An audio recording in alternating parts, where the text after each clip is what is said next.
Hello everyone, welcome back to the channel. In this video, we're going to be in Miami's forgotten black paradise, Overtown. You guys ready? Let's go.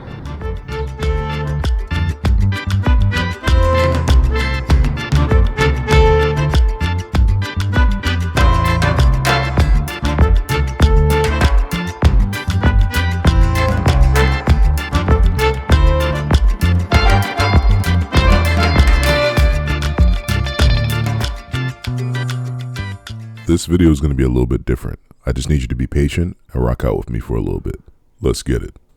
10 minutes from Miami Beach, just northwest of downtown Miami, literally across the train tracks, exists a world tourists never see. Often thought of or talked about for its beaches, its beautiful natural environment, its sunshine, but how often do people talk about its history? In the Jim Crow era, black people were not allowed to live in Miami. They were allowed to work there, but they weren't allowed to live there. This was designated here in Overtown the colored town of the area. After competing or performing on Miami Beach, many black performers and athletes had no choice but to stay in Overtown. During the 1960s, even boxing great Muhammad Ali wasn't allowed to stay near his fights at the Miami Beach Convention Center. Its heyday in the 30s, 40s, and early 50s, Overtown had a population of over 50,000 people.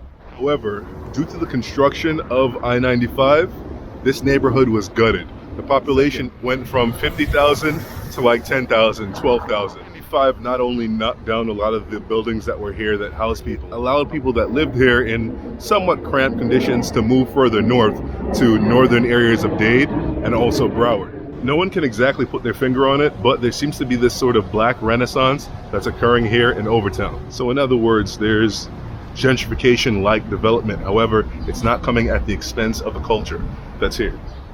When I get hungry, I get a little cranky. Let's go eat.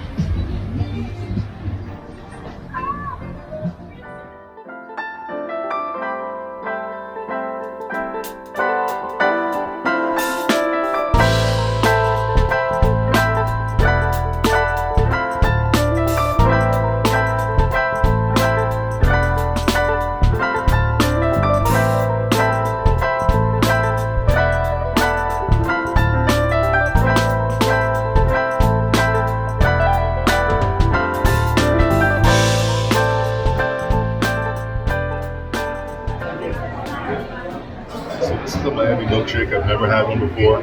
Let's see how it tastes. It has 11 vodka, pineapple juice, and condensed coconut rum. Or condensed coconut milk, I'm sorry.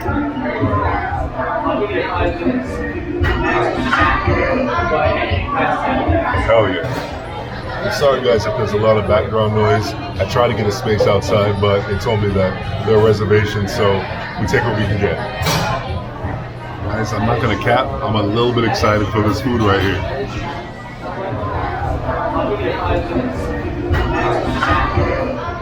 All right everyone, bon appetit.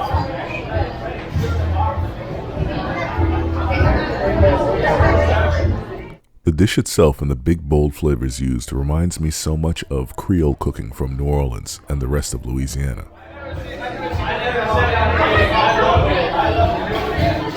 So just like in their red gravy, I'm getting like bones of curry or something of the sort.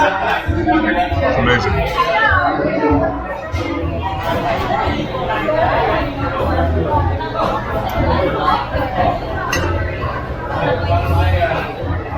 If you guys want a more authentic, down-home Southern food experience here in Overtown, head over to Jackson's Soul Food. You guys see that? They're literally talking about me, or rather they're literally talking about us. Where they at though?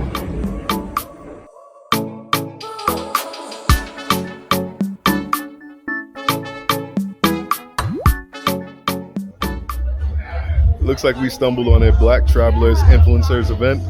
I'm not an influencer, but I'm here enjoying it. Nice cool breeze, good drinks. Why not? Cheers, mate. Let me introduce you to award-winning black-owned Duke and Dame whiskey. This 2-year age salted caramel flavor whiskey is the truth. I had the privilege of meeting the owner, and he's a really good dude. This mystery whiskey is shot, okay? You say it's good? Yes. Have you never tried it before? No, I've never tried it. Okay, so this is... This is brand ambassador Phoenix. She's cool too. Jamaican family made this, so we're gonna have to try it. This whiskey is amazing, and I'm not even a whiskey guy. It's getting very different. Switching focus, I know.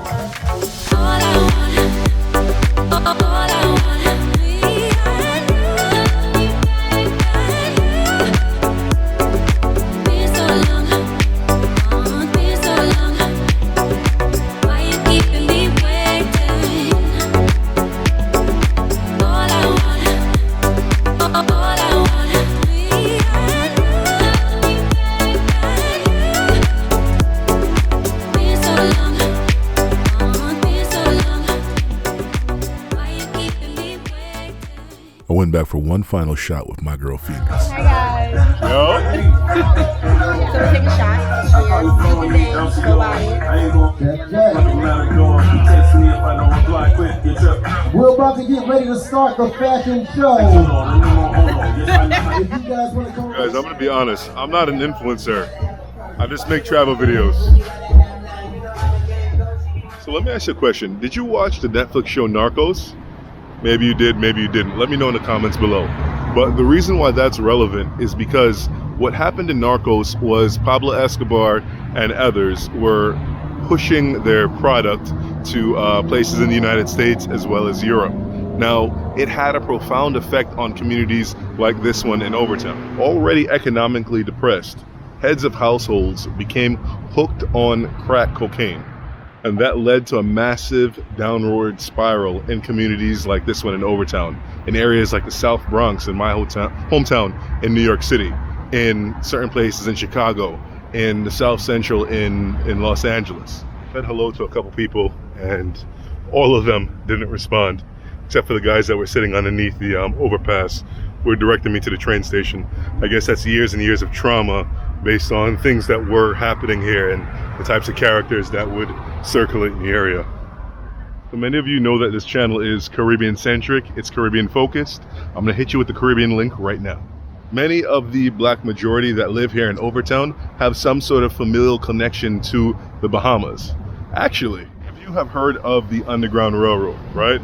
That's where African Americans were shuttled from the Upper South into places like Philadelphia, New York, and on into Canada, right? But the Saltwater Road was for people who were in the Deep South. Initially, they ran away to Spanish-controlled Florida. Once the United States expanded to Spanish Florida, those folks were in danger. So many of them actually took the chance of going out to the Bahamas, where there was an established African population that was willing to embrace them under the flag of the British. We sunbathe on these South Florida beaches today, but for the ancestors, these beaches represented freedom. Many ran into the water with canoes or boarded ships destined for freedom in the Bahamas. Guys, thank you so much for watching this video. The next time you guys come down here to Miami, make sure you visit Overtown, all right?